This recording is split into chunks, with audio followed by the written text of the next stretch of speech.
مولانا محمد انور صاحب. But this law speaker. نحمده ونصلي على رسوله النبي الكريم أما بعد فأعوذ بالله من الشيطان الرجيم بسم الله الرحمن الرحيم الحمد لله رب العالمين مالك يوم الدين وقال النبي صلى الله عليه وسلم كلكم راع وكلكم مسؤول عنه وقال النبي صلى الله عليه وسلم. جناب اسپیکر، نیا ماحول پیدا ہو گیا ہے. پہلے ہماری ایک ذمہ داری تھی، ساتھیوں سے اگر کمزوری ہو رہی تھی کوشش یہ تھی کہ ان کی اصلاح کی جائے. اصلاح نہ ہوتی، اپنے جانوں کا خطرہ نہیں تھا، ان پہ دل دکھتے تھے کہ اگر ان سے خلاف قانون یا کوئی انسانیت کی خلاف جرم ہو جائے تو آخرت میں اللہ کے سامنے جواب دہ ہوں گے. ہماری ذمہ داری نہیں تھی. آج تو ہم پہ ذمہ داری آ گئی ہے. آپ حضرات کو اس اہم مقام پہ اللہ نے بٹھا دیا ہے. ہمارے ووٹ آپ کے ساتھ ہے. میرا تو یہ نظریہ ہے کہ دعائی بھی آپ کے ساتھ ہوں گے. اللہ صحیح نظام چلانے کی توفیق موجودہ حکومت کو نصیب فرما دے. اگر کمی اور کمزوری ہو گئی ضمیر ملامت کرے گا، اور خطرہ ہے کہ صرف حکومت کی ذمہ داری نہیں، ہم بھی جواب دہ ہوں گے اللہ تعالیٰ کے پاس. جناب اسپیکر صاحب، مجھے تو تاریخ کا ایک واقعہ یاد ہو رہا ہے. اس واقعے کی مناسبت سے پھر میں اپنی ضلع کی کچھ ضروریات اور مشکلات جناب کے سامنے پیش کروں گا. جب حضرت عمر رضی اللہ تعالیٰ عنہ خلافت کی کرسی پہ بیٹھے، مجلس والوں سے مطالبہ کرتے ہیں کہ میرے ہاتھ پہ بیعت کرو. ابو ذر غفاری رضی اللہ تعالیٰ عنہ اٹھتے ہیں، کہتے ہیں کہ میں بیعت نہیں کر سکتا. ہمارا ایک قسم کا لباس ہے اور آپ کا لباس ہم سے ذرا لمبا ہے، دوگنا ہے. جب تک اس بات کی صفائی نہ ہو تو میں آپ کے ہاتھ پہ بیعت نہیں کرتا.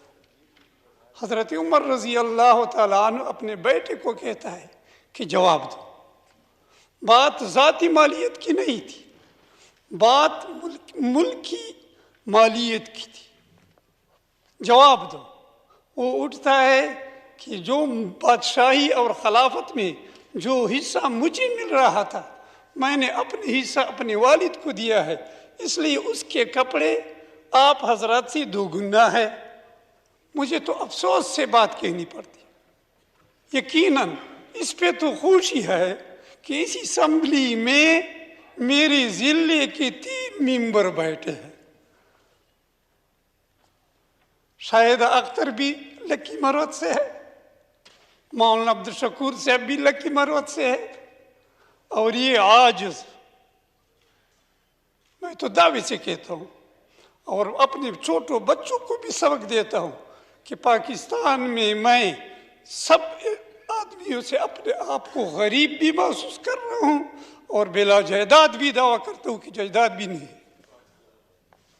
معلوم نہیں کس طرح اس مجلس پہ آ گیا ہوں اور کیسے آ گیا ہوں، لیکن جب جواب ملا ابو ذر غفاری رضی اللہ تعالیٰ اٹھتے ہیں کہ جب ایسا ہے تو میں بیعت کے لیے تیار ہوں، ووٹ دیتا ہوں، تسلیم کرتا ہوں.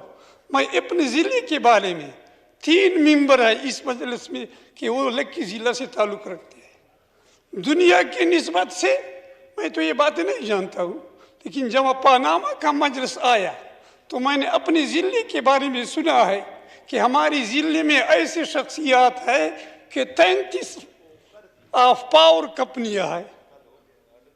لیکن غربت کے لحاظ سے میں دعوے سے کہتا ہوں کہ 2 دریا لکی مروت سے بہتے ہیں دریائے کرم اور دریائے گمبیلا، لیکن 95% زمین باران سے آباد ہوتی ہے، نہری پانی نہیں ملتی۔ 3 سال 4 سال ہو گئے ہیں، کچھ موسمی حالات کی تبدیلی ہے یا کیا وجہ ہے؟ میرے خیال میں میری علاقے کے 60% فصل نہیں ہوئی ہے۔ کون سے؟ پانی پینے کا میں دعوے سے کہتا ہوں کہ میرے ضلع کے 70-80% عوام اور آبادی پانی کی پینے سے محروم ہے۔ کچھ بورنگیں تو نکلی ہوئی ہے، لیکن اب بجلی کا یہ ماحول ہے، بجلی کا یہ ماحول ہے کہ تقریباً میرے ضلع میں 80% آبادی میں تقریباً 16 گھنٹے لوٹ۔ شکریہ جناب، تھینک یو۔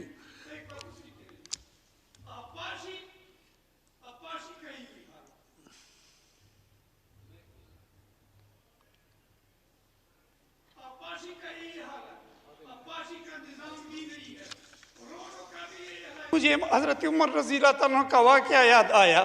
وہ کہتا ہے کہ مجھے ڈر ہے کہ عام راستے پہ کوئی جانور جائے اور اس کو تکلیف ہو جائے، قیامت کے دن مجھ سے پوچھ ہوگی کہ جانور کو کیوں تکلیف آ گیا ہے۔